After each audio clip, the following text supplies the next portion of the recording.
Twinane, one of my favorite comedians, Musumba Pinto. Naye Musumba lyadala. Nsumba bantu baffe bakyuke.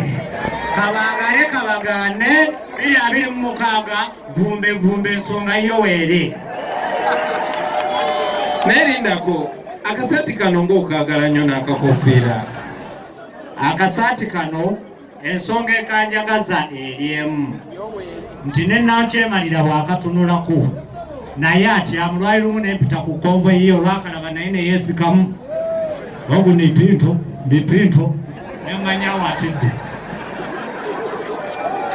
Tulina ba artists bangi, Dr. Bitone, ono bamuyitanga Buchaman omuto, bamuyita Slaughter, bamuyitanga Slaughter Kid bwe yakula kati bamuyita Man Slaughter. So this artist wanani Man Slaughter. Tulina Rainy bannange, tulina bangi nnyo, tulina Mickey Wine in the house. Atona ayina ne concert nga musanvu. Ozambe ayina concert ncha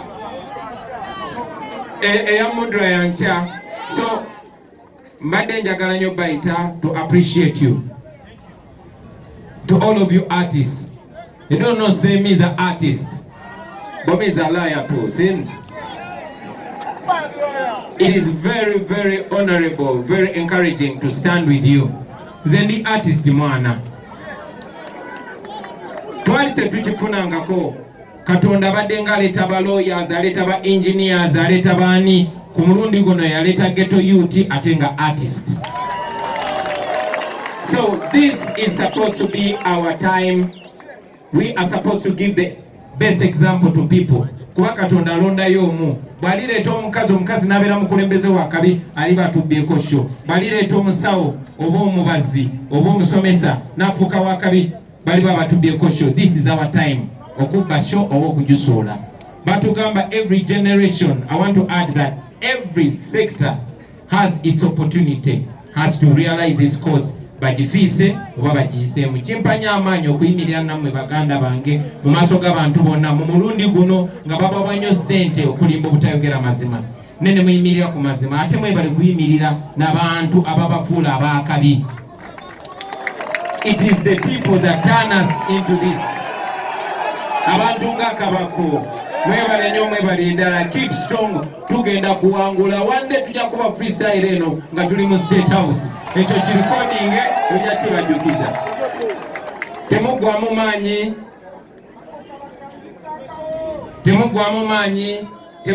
maanyi wadde ba artist abamu babawa akasente ne babalimbalimba eno Uganda yammwe mwana.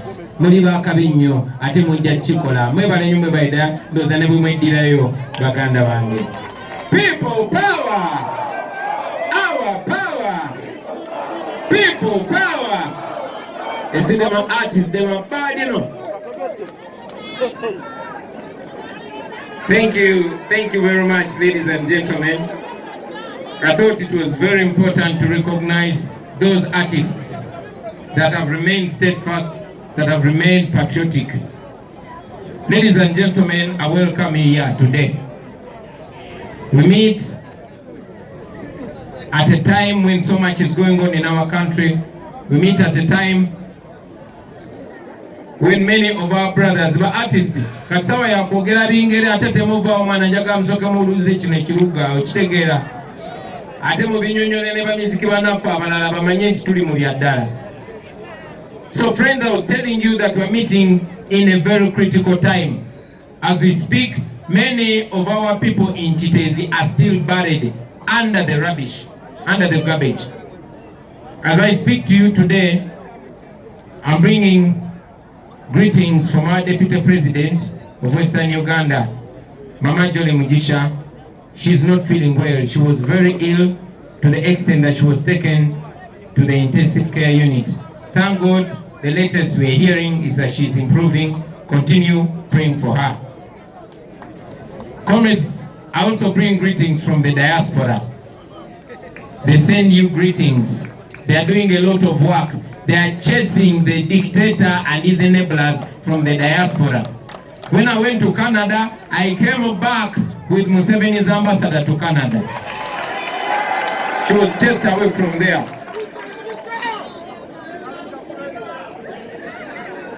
When we came back from London, that was the last time Anita Mongo could go there. Not only London, America, and Dubai too.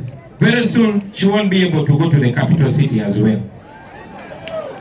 I want to salute and welcome comrades. Those from northern Uganda, I welcome you. From Arua, West Nile, do we have them there? Wonderful. Thank you very much for being here today. Those from Acholiland and Lango, thank you, welcome, Apoyo Matek. From Western Uganda, Abambara Mulio. Abatoro Mulio. Mwebare Muno. From Eastern Uganda, Abasoga Mulio. Abamasaba Mulio.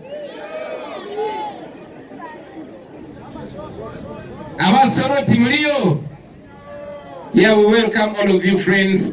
I welcome those, I've already welcomed those from Western Uganda. Abavude mu bitundu bya Buganda ebyenjawulo tubaniriza bannange. Abavude Bukoma Nsimbi, abavude Mpigi, abavude Mukono n'abavude mu bitundu ebirala. Now I'm going to be brief, although I want to touch a few things this afternoon.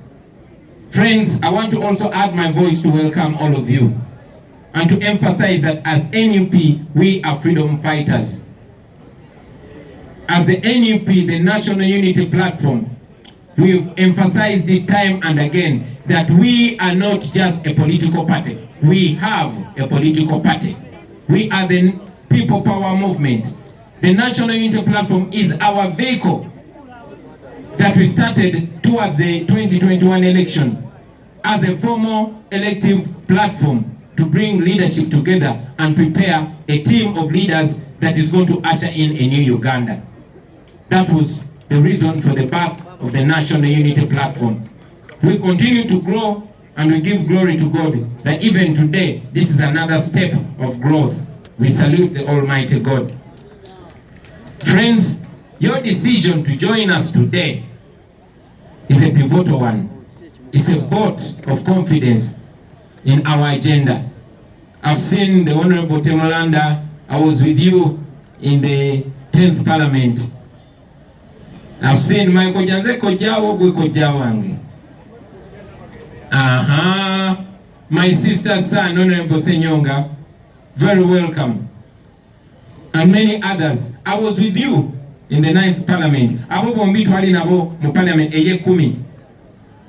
They were NRM people that would talk and they did not believe in the Museveni dictatorship. These are MPs that refused to touch our constitution. Abababiri bagamba togikwatako. Awe twakatagania n'ensamba, twakatagania ne Honorable Kalwanga, kyekyatukata ne Honorable Nambeshe, kyekyatukata n'abo ababiri. Era nasigala mbapoloto lwaki mutwegattako omusajja ne tumutwalaganya. Nenga Honorable Muyanja kyalimu akatengo, ne Temolanda kyalimu akatengo. I remember we came to your house in Mpigi, ne tusimbawo n'omuti ogw'omuyembe. Abaana bangambye omuyembe ogwo gwatandika okubala, kinaye bw'osala ne bwe guba gwa green kungulu osala munda abeera red. Tusanyuse nnyo okubalaba, twesunze nnyo okukwatagana nammwe, tubenyumirizaamu nnyo bannange. I personally know you and I'm so glad that you're joining us today, friends. Welcome, very, very welcome. Friends, as we are here today, I want to remind those that are joining us that you're not just joining another opposition political party. No, for us, we are on a mission to remove Museveni. And not only to remove Museveni, but to go ahead and build a nation that will make these fellow artists proud, that will make young children proud, that will make old people proud. A country which we want to grow old in. That's what brings us here, friends.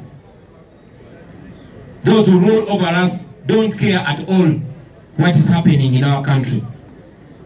Every sector is rotten. You go to the health sector, your eyes are going to be teary. You go to the education system, it is sad. That is where we are today. Olunaku lwa leero emboozi yonna eri ku kiteezi kubanga bilioni 6 tezasobola kuteekebwawo okutereza embeera y'ekiteezo girelocatinga kakati emirambo dozen gikyali wansi to the extent tibaganyewo ne bannamawulire. Our education sector is so rotten that